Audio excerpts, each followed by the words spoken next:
सभी संविधान के दर्शकों को, संविधान की पाठशाला के दर्शकों को मेरा सादर जय भीम। साथियों, संविधान की पाठशाला में यह एपिसोड 2 है। हमने अपने पहली क्लास में अपने समाज को जानकारी दी कि भारत में रहने वाले प्रत्येक नागरिक, अधिकारी, चाहे जो भी हो, सभी को संविधान का ज्ञान होना बहुत जरूरी है। क्योंकि भारत देश 1950 के बाद एक लोकतांत्रिक देश है, एक संवैधानिक देश है, और जो इस संविधान से चलता है।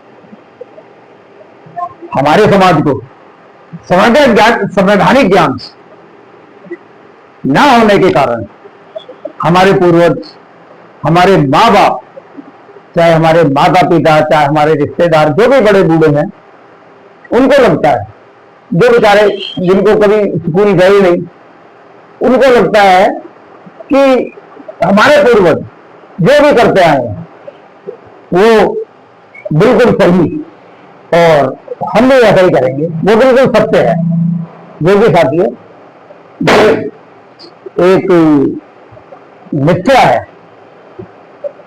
उनको विचारों को शिक्षा के बारे में, संविधान के बारे में, संविधान तो 1925 में बना, सॉरी 1950 में बना, इसके बारे में उनको ज्ञान नहीं था। मैंने आपको एक उदाहरण देके अपने पहले एपिसोड में, पहली क्लास में मैंने बताया कि कुएं के अंदर अगर 4 मेंढकों को डाल दिया जाए, तो मैं उनका निरादर करना मेरा कोई मकसद नहीं है।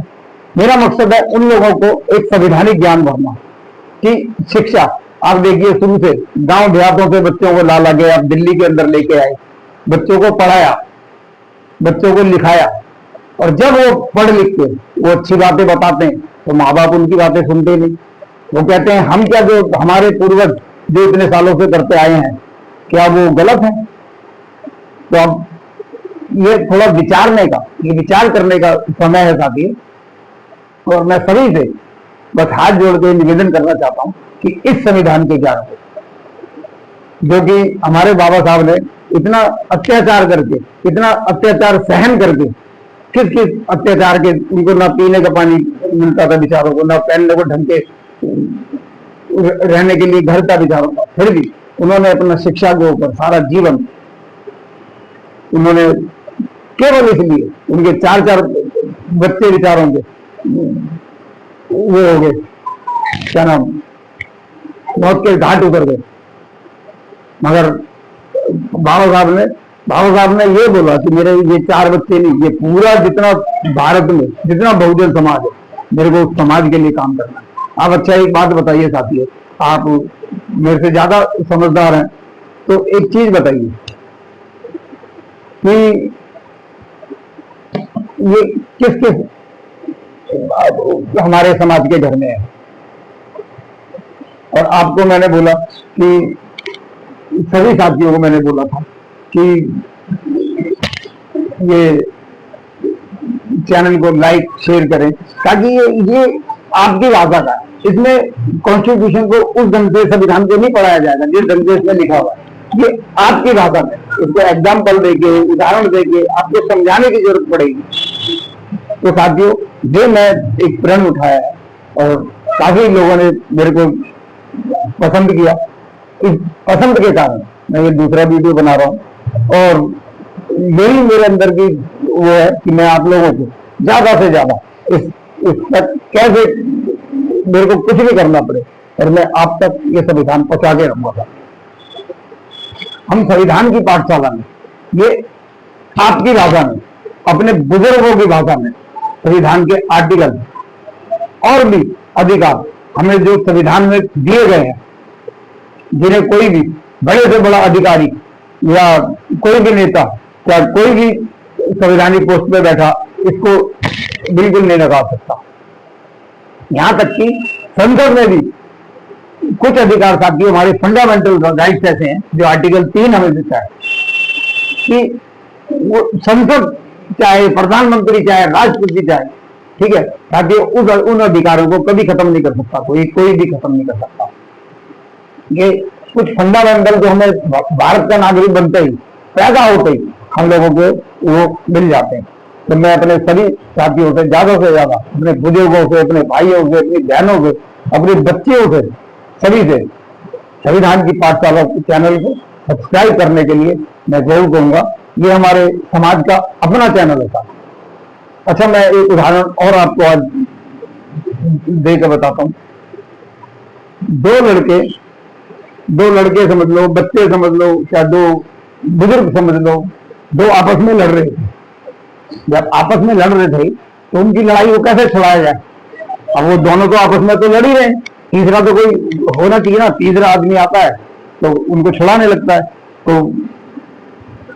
लड़ाई, वो दो आदमियों की लड़ाई नहीं छुपती तो वो तीसरा आदमी भी उनमें आगे घुसने लग जाता है। और जब तीसरा आदमी भी घुसने लग जाता है तो अब लड़ने वाले हो गए तीन। अब वो तीनों को कौन छुड़ाए? तीनों आपस में लड़ रहे हैं। अब आता है चौथा आदमी आता है, तो वो जैसे भी समझा समझो के एक आदमी को ले जाके अपने पक्ष में हो जाता है। अब क्या है, अब लड़ने वाले दो और छुड़ाने वाले दो। फिर छुड़ाने वाले दो तो दोनों को अलग अलग पकड़ के वो कर सकते हैं, पर ऐसा हुआ नहीं। हुआ क्या, वो चौथा भी लड़ने लग गया।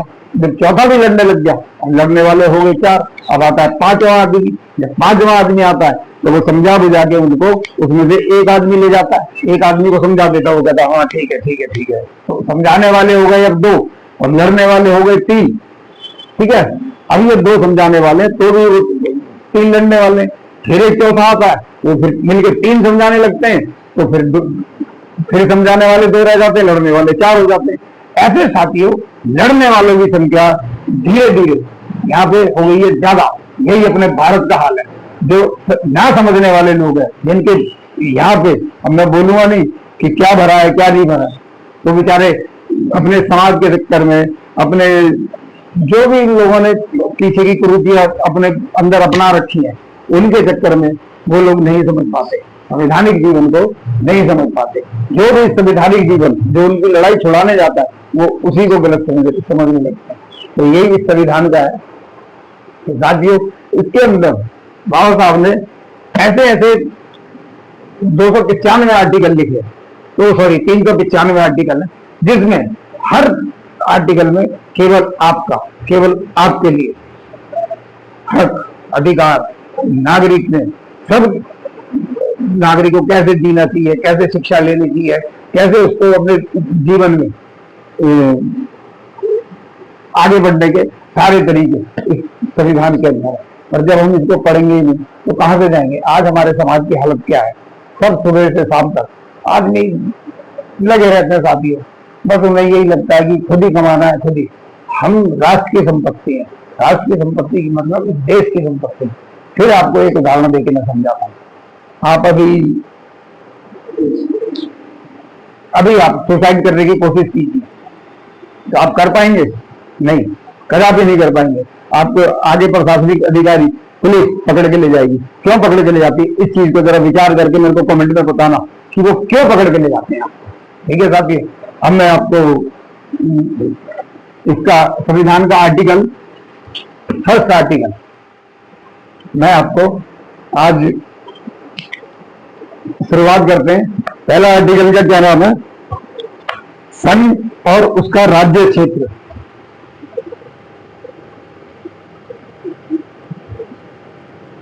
संघ और उसका राज्य क्षेत्र। पहले तो साथियों ये समझने की जरूरत है कि संघ क्या है।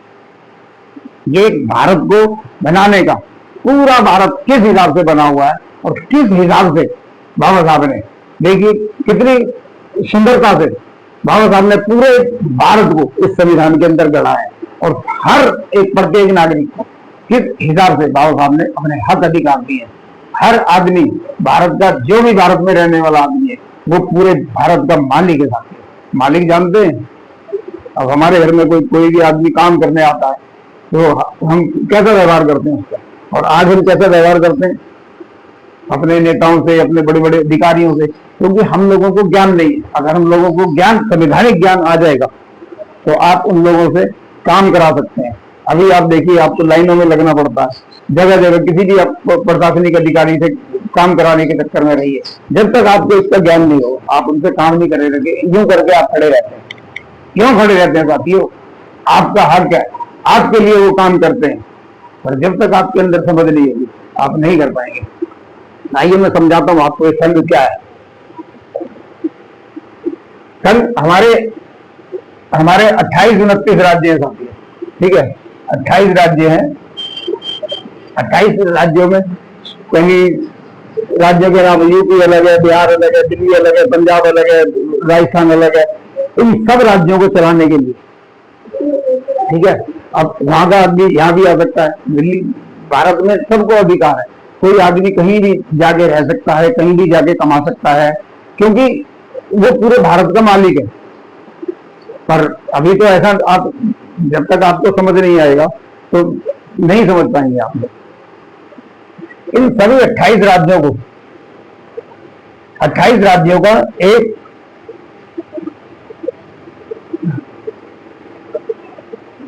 संघ, पूरा केंद्र सरकार जिसको बोलते हैं, ये सारी स्टेट गवर्नमेंट है साथी, जितने भी हैं सब स्टेट गवर्नमेंट है। स्टेट गवर्नमेंट के ऊपर बैठ जाते हैं सीएम, जिनको हम चीफ मिनिस्टर बोलते हैं, जिनको हम चीफ मिनिस्टर बोलते हैं, और अभी दिमाग में वर्ड नहीं आ रहा। तो इन सबको कंट्रोल करने के लिए ये संघ बना देते हैं। संघ जो है ये सारे राज्यों का, जितने भी राज्य हैं सब राज्यों का एक वो होता है। सब राज्य कहाँ चलते हैं, उनको फंड कहां से जाते हैं, वो संघ से, केंद्र से, सबको केंद्र से फंड जाते हैं साथियों। भारत अर्थात इंडिया राज्यों का संघ होगा। राज्यों का संघ का मतलब है साथियों, ये स्टेट सारे, इनका एक संघ। संघ मतलब केंद्र, जिसको हम सेंटर बोलते हैं, सेंट्रल गवर्नमेंट बोलते हैं ना साथियों। सेंट्रल गवर्नमेंट जो है उसी को केंद्र बोलता है। केंद्र सरकार जो आज हमारे माननीय मोदी साहब जी हैंडल करते हैं, और गृह मंत्रालय हमारे अमित शाह जी हैंडल करते हैं। ये सबका एक, हमारे लोग समझ नहीं पाते मोदी जी क्या है, क्योंकि विचारों के अंदर इतनी ना समझ होती है हम लोगों के अंदर ना कि, और ये सब संविधान से होता है। संविधान से समझेंगे स्टेट गवर्नमेंट क्या क्या काम है, स्टेट गवर्नमेंट विधानसभाओं का क्या काम है, उसमें कितने वो होते हैं, और उनको कौन चुनता है।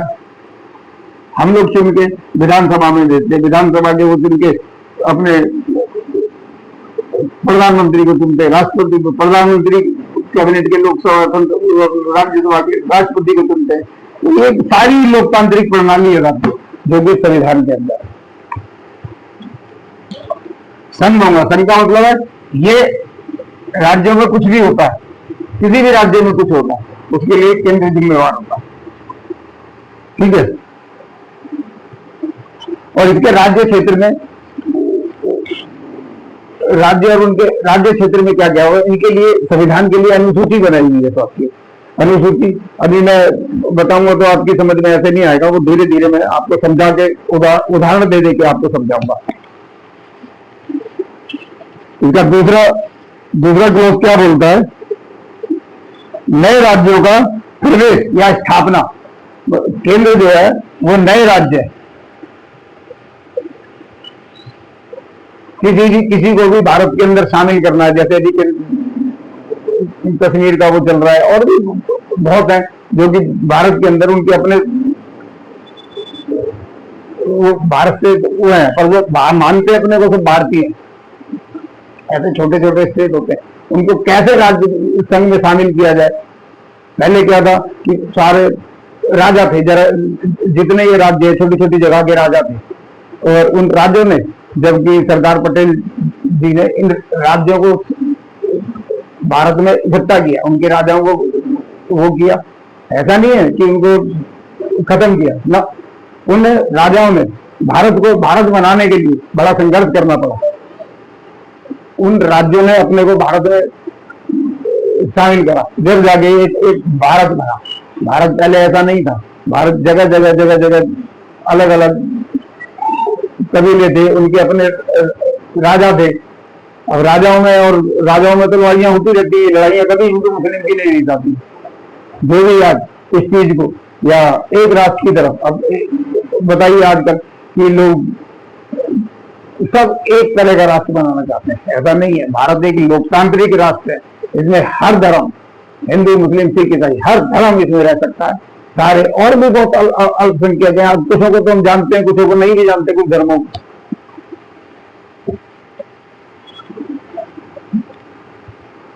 संसद विधि द्वारा ऐसे निबंधों और शर्तों पर जो वह ठीक समझे, जो संसद के जो हमारे प्रतिनिधि हैं, जो हमने संसद में बिठा रखे हैं, वो ठीक समझे, संघ में नए राज्यों का प्रवेश और उनकी स्थापना कर सकेगी। अगर वो सही समझते कि इस राज्य को अपने भारत में शामिल करना है तो वो शामिल कर सकते हैं। ये उनका अधिकार, हम लोग जनता उन्हें ये अधिकार देती है। सिक्किम का संघ के साथ संयुक्त किया जाना, एक सिक्किम का एक अलग क्षेत्र है, बाद में बताऊंगा साथी, आप उलझ जाएंगे नहीं तो, क्योंकि हमारे बहुत से साथी ऐसे हैं जो कि ये हम अपनी भाषा में, आप लोगों की भाषा में जो आप समझ पाए उस भाषा में आपको समझाना चाहते हैं।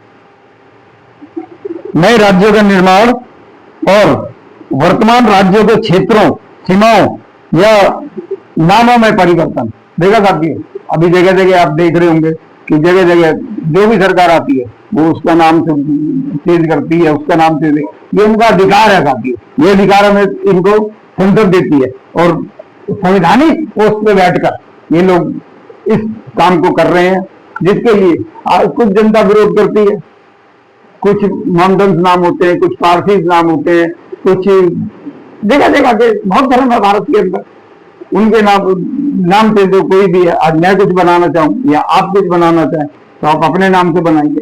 कोई जब आप नहीं रहेंगे तो कोई दूसरा आएगा तो वो अपने नाम से बना लेगा। ये तो कोई बड़ी बात नहीं है, ये होता रहता साथी।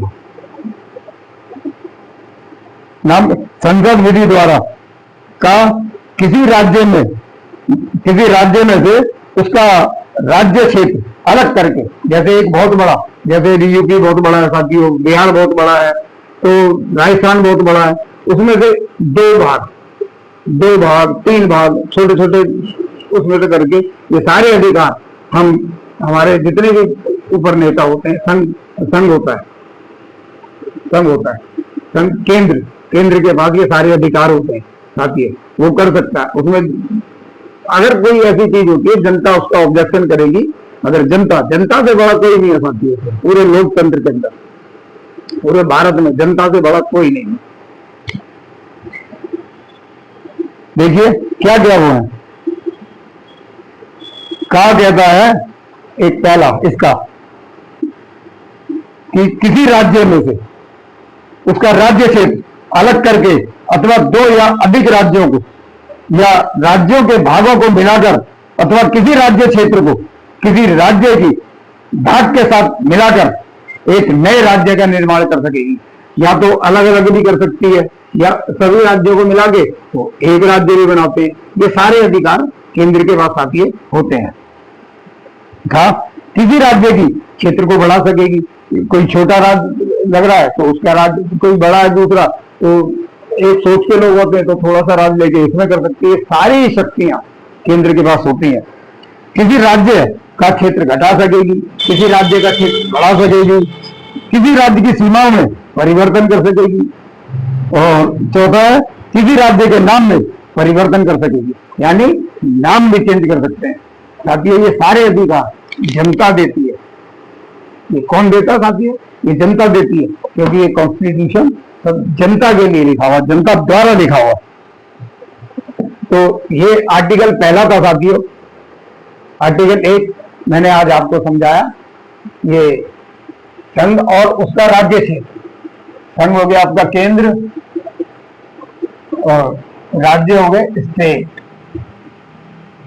जो राज्य हैं यूपी बिहार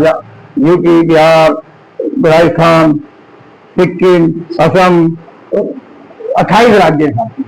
इन सबको एक मिला के एक संघ का निर्माण हुआ जो